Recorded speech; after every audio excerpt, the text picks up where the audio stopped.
Shit, what was I gonna be? I forgot what I was gonna begin with. Hold on. Anyways, hi, I'm not Bo, and I had the video idea last night to sort of talk about why I think secondhand and like used guitars are cool.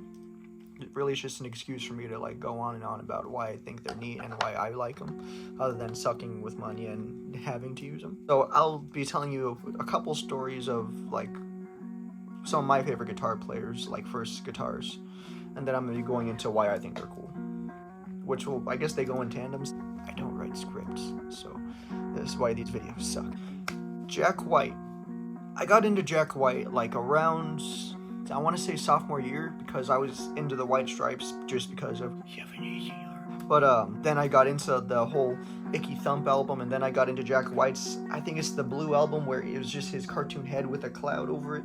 I forgot what it was called, and I feel like a fake fan because of it. And then his later stuff, and then his stuff was the Raconteurs. Then I got into looking at his gear and stuff, and then I watched a Samurai Guitarist video. I'm gonna cite my source and put that in the description below. I talk a lot with my hands, don't judge me. But I watched a Samurai Guitarist video, and then I realized, or I didn't realize, I learned that he got that first, like, that red, his iconic Airline guitar, for like 60 or 50 bucks from a friend. And I'm like, shit, that's a cool guitar, and it's secondhand.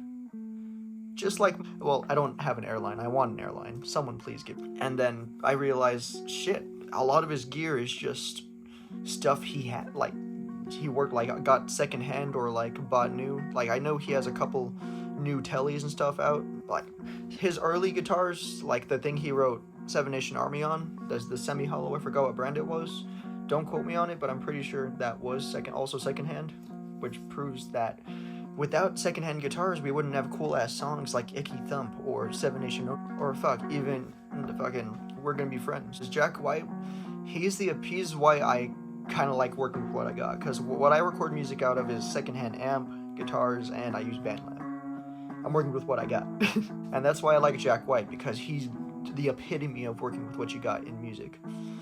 And I think there's a video of him where he's just in a barn or like a farm somewhere, which is cool as fuck in my opinion. And he has a 2x4 with the pickup like attached to it, and then he gets a nail, nails it in, ties a wire to it, and then ties the wire to the other end where you put another nail.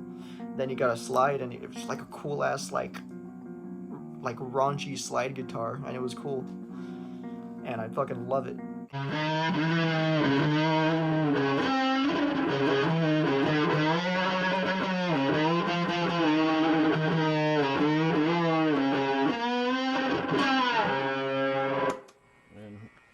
Who says you need to buy a guitar?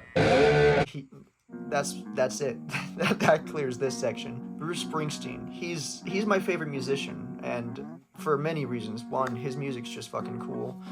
It's timeless, and honestly, he, like the whole E Street Band, like Lil Steven, he's one of my favorite guitar players. Honestly, he's one of my heroes. I yap a lot. Clarence Clemens, the big man, and fucking, I'm blanking on fucking Max Weinberg, one of the like tightest drummers ever in my opinion, because of his late night background. I think I forgot for which show, but he used to be, or he was at one point, a late night drummer, and it's cool as fuck. He was also the dad of my favorite Slipknot drummer, Jay Weinberg. It's like a little like musical cinematic universe. Anyways, back on topic. Bruce's Telecaster, right? It's his most iconic guitar. It's the one on the cover of Born to Run, not Born in the USA, because the only thing on that cover is Bruce's ass. Not that I'm complaining, but that guitar is the cover of Born to Run, or is on the cover of Born to Run. That guitar he got, I didn't have to watch a Samurai Guitarist video for this, because I don't think he covered it in one of his videos. Got that Telecaster for like 200 bucks, I think, or close to that, like high 100 something. It was really a parts caster, I think. I read somewhere that the neck was an Esquire neck, and the body had just room for two pickups. Okay, I was wrong about that. Turns out the guitar was an Esquire, but like it was a parts caster, and he routed out the second pickup slot. I think. I might still be wrong. I'm a fucking idiot. Who knows? But anyways, back to the video. So what he did, he fucking clawed that shit out, made room for a third pickup, and then he uses that on everything. Like, that's his guitar. And like, it's also on the cover of his greatest hits album too, which is, I've had this since I was a kid, since my dad got it, and this is my favorite CD I own. No! But yeah, that really leads me to my next section, I guess, of me yapping. They all fall in tandem. Why I think they're cool is because when I was getting into guitar, like early, I really liked Steve Vai. Also, sorry if I sound out of breath. Sometimes I just forget to fucking breathe whenever I talk. Yeah, I really got into Steve Vai, and I didn't really pick up a lot of his playing habits because I just suck. I picked up like a lot of his kind of philosophy when it came to like the guitar itself. Like he said, like in two of like my favorite interviews of his, their guitars are just wire and wood. It's the energy and the work and the music you put into it that makes it the guitar that you make it like you're currently making. You create an identity for it. It's wire and wood, but you empower it with an identity. You know, like his gem, I think it was his Evo he was talking about. It was either Evo or Flow 3, and he that's his go-to guitar. Like he was talking about all that while he was, you know, talking or referencing the guitar. It was Flow. I think it was Flow he was talking, because it was in his rig rundown. This is the first electric guitar my dad got me. This is my Ibanez EX 170. And this is a discontinued model from like the 90s, I think, because no one liked it, but I like it. If the EX series has no fans, I'm dead. But it has a fucking chunk taken out of the finish, as I have since put stickers on it, because I like stickering my guitars. I got that philosophy from Billy Joe Armstrong, because I'm basic as fuck like that. I've actually done some changes to this thing myself too. Like I had my buddy True at the local music store in my shop, or not my shop, my town, switch out the pickups from like a fucking, I think it was my old Flying V I had. Like it was a Jackson V and it had stock pickups, and I liked the way it sounded, so I put them in here.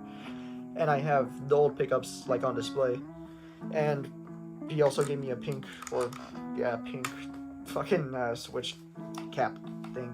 This is my favorite guitar I own, and if my house went into flames, this is the guitar I'm grabbing, because this thing has been with me since the beginning, and I love it. In the words of Steve Vai, She goes everywhere with me. I actually sleep with her sometimes. And that pretty much brings this whole thing to a close. I just really wanted to talk about cool secondhand guitars and why I think they're neat. Thank you for watching, and I'm not Bo. I'm not. Shut up. You didn't see any. Shut up.